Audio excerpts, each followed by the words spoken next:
Lewis Carroll'ın Alice'i çoğumuz onu bir çocuk masalı olarak biliriz değil mi? Ama bugün gelin o tavşan deliğinden hep birlikte aşağıya inelim ve hikayenin yüzeyinin altındaki o derin felsefi okyanusa dalalım. Bu bildiğimiz gerçekliğin, mantığın ve hatta benliğin sarsıldığı tam anlamıyla varoluşsal bir sorgulama yolculuğu olacak. Bir anlığını düşünün. Peki bu türden varoluşsal sorgulamalar zihninizi meşgul ediyorsa daha fazlası için Kitap Felsefe kanalına abone olmayı düşünebilirsiniz. Çünkü şimdi Alice'le birlikte bildiğimiz dünyanın temelleri sarsıldığında o ben dediğimiz şeyden geriye ne kaldığını keşfetmek üzereyiz. Yolculuğumuzun ilk durağına geldik. Alice'in bildiği o öngörülebilir dünyanın sağlam zemininin ayaklarının altından çekildiği o ilk kopuş anı. Her şey o bildiğimiz durağan bir sıkıntıyla başlıyor aslında. Alice, ablasının yanında oturmuş, resimsiz bir kitaptan fena halde bunalmış durumda. Bu sahne, onun dünyasının bir metaforu gibi. Her şey belirli, her şey mantıklı ve asla şaşırtmıyor. Tıpkı sıcak bir yaz gününün o uyuşukluğu kadar tahmin edilebilir bir düzen. Ve işte tam bu öngörülebilirliğin kalbinde, gerçekliğin dokusunda bir yırtık açılıyor. Akla hayale sığmayacak, imkansız olan kendini aniden gösteriyor. Bakın, karşısına çıkan şey sadece bir hayvan değil. Yeleğiyle, cep saatiyle ve o inanılmaz telaşıyla bu tavşan bilinen doğa yasalarına adeta bir hakaret. Bu bir anomali. Alice'in rasyonel dünyasının mantığını temelden sarsan bir aykırılık. Ve bu aykırılık o kadar güçlü ki onu peşinden gelmeye adeta mecbur bırakıyor. Tavşan deliğinden inişi basit bir yer çekimi eylemi değil. Sakın öyle düşünmeyin. Bu, bildiği tüm kurallardan, tüm kesinliklerden ve tüm referans noktalarından uzağa doğru yapılan metafiziksel bir kopuşun ta kendisi. Alice adeta yeni bir varoluş durumuna doğru düşüyor. Şimdi yolculuğun bir sonraki aşamasına geçiyoruz. Bakalım Alice bu akıl dışı yeni evrene eski dünyasının o akılcı araçlarını uygulamaya çalıştığında neler olacak? Düşüşün o mutlak kaosunda bile zihni bildiği tek şeye sarılıyor, okulda öğrendiklerini.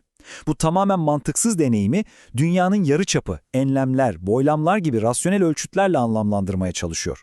Yani bildikleri bu yeni gerçeklikte tutunmaya çalıştığı son çapa adeta. İşte bu tablo aradaki o temel çatışmayı kusursuz bir şekilde özetliyor. Bakın, Alice'in dünyasında bilgi ve kurallar sabit, güvenilir. Ama harikalar diyarında en temel gerçekler bile matematik, coğrafya, hatta ezberindeki şiirler bükülüyor, değişiyor ve anlamını yitiriyor. Onun mantığı burada artık işe yaramaz bir alet. Ve şu minicik kapı, bu sadece fiziksel bir engel değil. Bu Alice'in mevcut anlayışının ve benliğinin sınırlarını simgeliyor. Bu yeni dünyaya girebilmesi için sadece bedenen değil, zihnen de değişmesi gerekiyor. Mevcut benliği o kapıdan geçmek için artık fazla büyük. İşte şimdi felsefi yolculuğun tam kalbine iniyoruz. Dış dünya bu kadar temelden değiştiğinde içimizdeki ben de onunla birlikte çözülüp dağılır mı?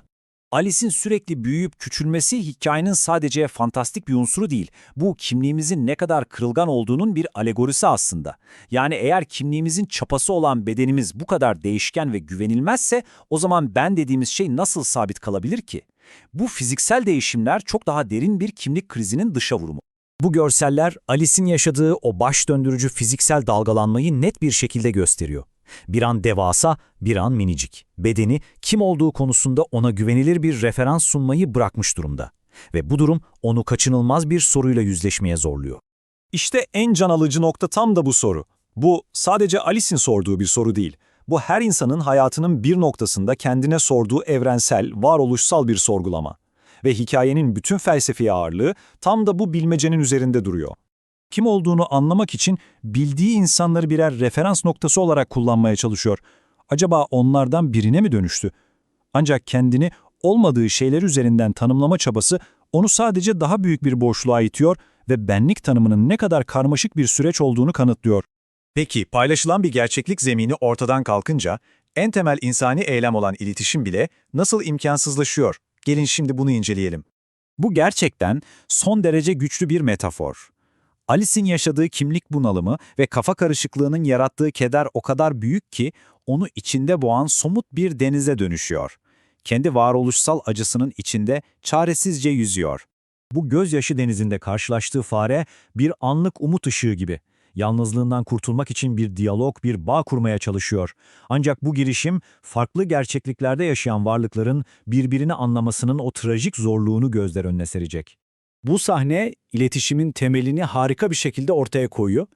Alice için sevgi ve övgü ifade eden kedi ve köpek gibi kavramlar farenin gerçekliğinde ölüm ve terör demek.